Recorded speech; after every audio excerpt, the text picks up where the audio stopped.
મુખ્ય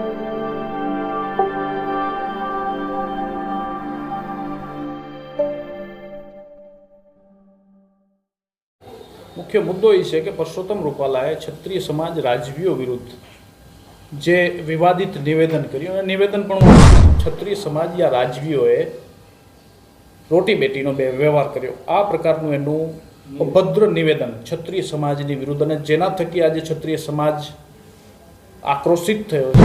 એ મિટિંગની અંદર અને પ્રેસ કોન્ફરન્સની અંદર નિર્ણય લેવામાં આવ્યો કે હવે પરસોત્તમ રૂપાલાનો વિરોધ નહીં, ભારતીય જનતા પાર્ટીનો વિરોધ ક્ષત્રિય સમાજ કરશે. આંદોલન છે એ દેશવ્યાપી અત્યારે આંદોલન બની ગયું, અને જ્યારે આ રાષ્ટ્રને જરૂર પડી ત્યારે બધા રજવાડાઓએ એક સાથે પોતાના રજવાડાઓ દેશ માટે સમર્પિત કરી દીધા, ત્યારે આ લોકશાહીની સ્થાપના થઈ છે.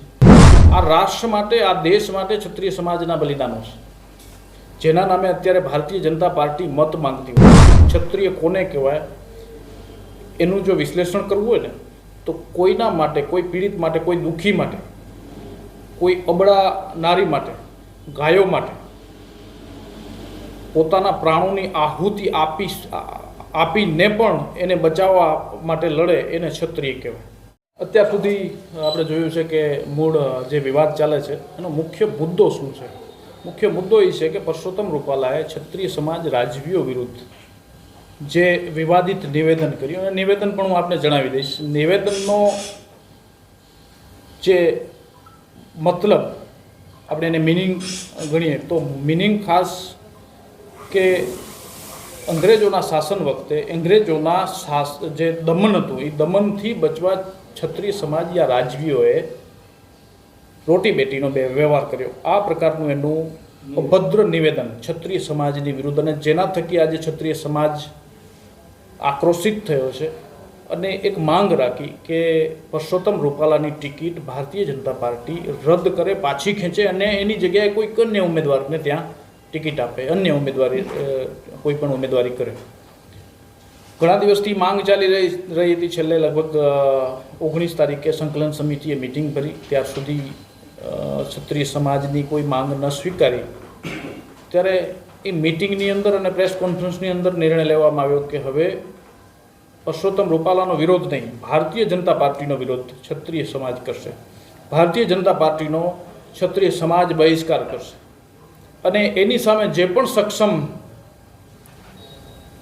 પાર્ટી હોય, જે પણ સક્ષમ ઉમેદવારો હોય, એ સક્ષમ ઉમેદવારને જીતાડવાના ક્ષત્રિય સમાજ પ્રયત્ન કરશે. અને માત્ર એ મુદ્દો ગુજરાતીમાં બોલ્યા છે એટલે ગુજરાત પૂરતો નથી, માત્ર કોઈ એક સમાજ પૂરતો નથી કે ક્ષત્રિય સમાજ યા અન્ય રાજવીઓમાં પણ અન્ય ઘણા સમાજના રાજવીઓ હતા. તો આ આખો દેશવ્યાપી આખી લડત શરૂ થઈ ગઈ છે, જેની વિરુદ્ધમાં, જે નિવેદનની વિરુદ્ધમાં. કારણ કે ક્ષત્રિય સમાજ એવો કોઈ રાજ્ય નથી જે રાજ્યની અંદર ક્ષત્રિય સમાજ નથી. તો એ આખો મુદ્દો જે છે એ મુદ્દો મતલબ આખું જે આંદોલન છે એ દેશવ્યાપી અત્યારે આંદોલન બની ગયું છે. તે છતાં જો ક્ષત્રિય સમાજની માંગ ન સ્વીકારતા હોય તો ક્ષત્રિય સમાજને ગણકારતા નથી. મેઇન મુખ્ય મુદ્દો એ છે. અને ક્ષત્રિય સમાજના આ રાષ્ટ્ર માટે ઘણા બધા બલિદાનો છે. આ દેશ માટે ઘણા બધા 1500 વર્ષ સુધી ક્ષત્રિય સમાજે પોતાના રક્ત અને પોતાની આહુતિ આપી અને આ દેશનું રક્ષણ કર્યું છે, આ રાષ્ટ્રનું સંરક્ષણ કર્યું છે. અને જ્યારે આ રાષ્ટ્રને જરૂર પડી ત્યારે બધા રજવાડાઓએ એક સાથે પોતાના રજવાડાઓ દેશ માટે સમર્પિત કરી દીધા, ત્યારે આ લોકશાહીની સ્થાપના થઈ છે. આ ક્ષત્રિય સમાજનું આ દેશ ઉપર, આ રાષ્ટ્ર ઉપર ઋણ છે. અને માત્ર ક્ષત્રિય સમાજ નહીં, ક્ષત્રિય સમાજની સાથે બધા સમાજોએ, ક્ષત્રિય સમાજ જ્યારે રજવાડા હતા રાજવીઓ, ત્યારે કોઈ પણ સમાજ ઉપર, કોઈ પણ ધર્મના લોકો ઉપર દમન નથી કર્યું, બધાને સાથે રાખીને ચાલ્યા છે. જ્યારે યુદ્ધ કરવાની જરૂર પડી, વિદેશી આક્રાંતાઓ સામે કોઈ લૂંટના ઈરાદે આ દેશની અંદર આવતા, ત્યારે ક્ષત્રિય સમાજોએ અન્ય સમાજોને આગળ નથી કર્યા, પોતે યુદ્ધો લડ્યા છે, પોતે માથા આપ્યા છે, અને આ રાષ્ટ્રનું રક્ષણ કર્યું છે. આ રાષ્ટ્ર માટે, આ દેશ માટે ક્ષત્રિય સમાજના બલિદાનો છે, જેના નામે અત્યારે ભારતીય જનતા પાર્ટી મત માંગતી હોય. એટલે એ મુદ્દાને લઈ અને આખા દેશવ્યાપી આખું આંદોલન ચાલુ થયું છે અને ભારતીય જનતા પાર્ટીનો બહિષ્કાર કર્યો છે. રામ મંદિરની પણ વાત કરીએ. રામ મંદિર ઉપર ભારતીય જનતા પાર્ટી મત માગતી હોય તો એ રામ મંદિરના રક્ષણ માટે 76 વખત ક્ષત્રિયો યુદ્ધ લડ્યા છે. રામ મંદિરનું પુનઃનિર્માણ થાય એના માટે લાખો ક્ષત્રિયોએ પોતાના માથાઓ ધરી દીધા છે અને એના આજુબાજુના ગામના લગભગ 60 જેટલા ગામોના ક્ષત્રિયો 500 વર્ષ સુધી પગમાં ચપ્પલ નથી પહેરી, માથે પાઘડી નથી પહેરી. આ ક્ષત્રિયોનું ભગવાન રામ મંદિર માટેનું બલિદાન છે. તે છતાં એક વ્યક્તિ માટે આખા દેશના ક્ષત્રિય સમાજની જો અવગણના થતી હોય એનો વિરોધ છે ક્ષત્રિય સમાજ. એટલે આ મુદ્દાને લઈ અને અમે મુન્દ્રામાંથી શરૂઆત થઈ, કારણ કે લગભગ શરૂઆત તો દેશવ્યાપી આક્રોશ તો જ્યારે વિવાદિત નિવેદન થયું ત્યારથી ચાલુ થઈ ગયું હતું. એટલે મુન્દ્રાની અંદર અમે એક સભા કરી હતી. એ સભાની અંદર જ પહેલાં નિર્ણય લેવાયો હતો કે પરસોત્તમ રૂપાલાની ટિકિટ રદ થાય એની માંગ કરવી, નહીં તો ભારતીય જનતા પાર્ટી વિરુદ્ધ ક્ષત્રિય સમાજ મેદાને ઉતરશે. અને આખા ગુજરાતભરમાં મોટી સંખ્યામાં અલગ અલગ જગ્યાએ સભાઓ થઈ, વિરોધો થયા, પક્ષ પાસે માંગણી મૂકવામાં આવી. માંગણી ન સ્વીકારતા પછી એના બાદ અમે એક આહવાન પણ કર્યું હતું મુન્દ્રામાં કે દરેક ગામની અંદર ક્ષત્રિય સમાજ અન્ય સમાજો સાથેનો ગાઢ નાતો છે. કારણ કે ક્ષત્રિયો હંમેશા પોતાના માટે સ્વાર્થ માટે કોઈ દિવસ નથી લડ્યા. ગામે ગામ તમે જોશો તો પાડિયાઓ હશે જ. એ પરમાર્થ માટે, અન્ય સમાજ માટે. અને અમારી સંસ્કૃતિ, ક્ષત્રિયોની સંસ્કૃતિ છે કે ક્ષત્રિય કોઈ દિવસ સ્વાર્થ માટે નથી લડતો. ક્ષત્રિય કોને કહેવાય એનું જો વિશ્લેષણ કરવું હોય ને તો કોઈના માટે, કોઈ પીડિત માટે, કોઈ દુઃખી માટે, કોઈ અબળા નારી માટે, ગાયો માટે પોતાના પ્રાણોની આહુતિ આપીને પણ એને બચાવવા માટે લડે એને ક્ષત્રિય કહેવાય.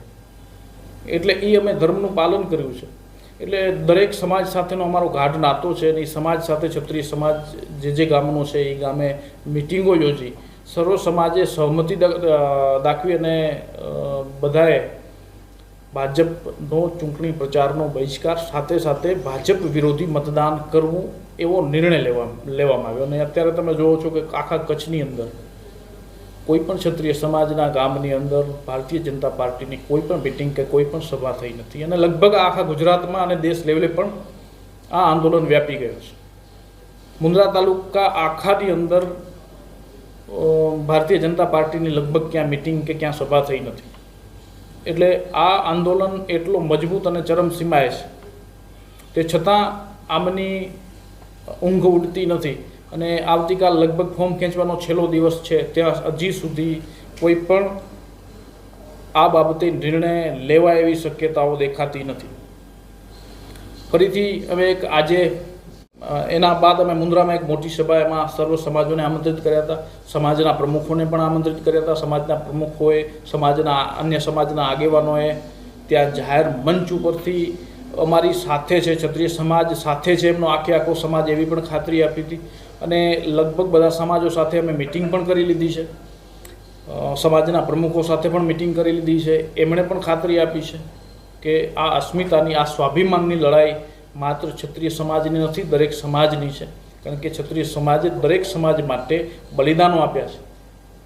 એટલે બધા સમાજો સાથે છે. આ રાષ્ટ્ર જો અખંડ ભારતનું નિર્માણ થયું હોય તો એ ક્ષત્રિય સમાજની બદૌલત છે. એટલે બધા સમાજો સાથે છે અને બધા સમાજો સાથે મળી અને આજે ભારતીય જનતા પાર્ટીનો વિરોધ કરી રહ્યા છે. ફરીથી આજે એક અમે મિટિંગ બોલાવી હતી, જેમાં જિલ્લા સમિતિ, તાલુકા સમિતિ, જિલ્લા પંચાયત સીટ વાઇઝ સમિતિ, તાલુકા પંચાયત સીટ વાઇઝ સમિતિ, બૂથ લેવલ સમિતિ અને એક આખા તાલુકાની એક સમિતિ, અલગ અલગ સમિતિઓની પણ અમે રચના કરી છે. કઈ રીતે પ્રચાર કરવો, કોઈ પણ પાર્ટીની પટ્ટી અમારો સમાજ નહીં પહેરે. માત્ર ભારતીય જનતા પાર્ટીએ માંગ ન સ્વીકારી એની વિરુદ્ધ જે પણ મજબૂત પાર્ટી યા મજબૂત ઉમેદવાર હશે એની તરફેણમાં મતદાન કરશે ને કરાવશે, અને માત્ર મતદાર તરીકે નહીં કે ક્ષત્રિય સમાજ મતદાર તરીકે નહીં, પણ આ અસ્મિતાની લડાઈની અંદર કાર્યકર્તા બનીને આ ચૂંટણી લડશે. એટલે કોઈ પણ પક્ષની સાથે સીધી રીતે જોડાશે નહીં, કોઈ પક્ષની પટ્ટી નહીં પહેરે, પોતાની રીતે સ્વયંભૂ પોતાની શક્તિ ક્ષત્રિય સમાજ દેખાડશે. એ પ્રકારની આજે અમે રણનીતિ બનાવી છે, અને ભવિષ્યમાં એનું ચોક્કસ ભારતીય જનતા પાર્ટીને પરિણામ ભોગવવું પડશે. ચોક્કસ રણનીતિ ચાલુ થઈ ગઈ છે, અને એનું પરિણામ જ્યારે ચૂંટણી પરિણામ આવશે કે 5 લાખ પ્લસની જે વાતો કરે છે ભારતીય જનતા પાર્ટી, એ માત્ર ગુજરાતની અંદર નહીં પણ આ દેશના ઘણા બધા રાજ્યોની અંદર એનું પરિણામ ભારતીય જનતા પાર્ટીને ભોગવવું પડશે. કારણ કે ક્ષત્રિય સમાજ સ્વયંભૂ આ અપમાન, આ જે અસ્મિતા ઉપર હનન થયું છે, તે છતાંય એક વ્યક્તિ માટે આખી પાર્ટીના ગમન વિરુદ્ધ સમાજ એક થઈ ગયો છે, ને એની સાથે અન્ય સમાજો પણ અમારી સાથે બધા જોડાયા. આ સર્વ સમાજ નારીના સન્માનની અને સ્વાભિમાનની લડાઈ છે. એની અંદર મતલબ ભારતીય જનતા પાર્ટીના અહંકાર અને નારીના સન્માન અને બધાએ સમાજોના સ્વાભિમાનની લડાઈ બની ગઈ છે.